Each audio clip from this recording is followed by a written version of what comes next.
দেশাত্মবোধ কাকে বলে সেটা দেখিয়ে দিল চণ্ডীগড়।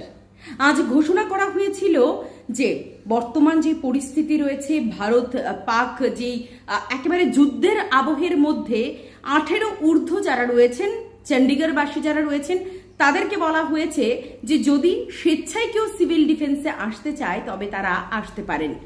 একেবারে সেই ঘোষণার পর থেকেই চণ্ডীগড়ে হুমড়ি খেয়ে পড়ছে যুবক যুবতীরা।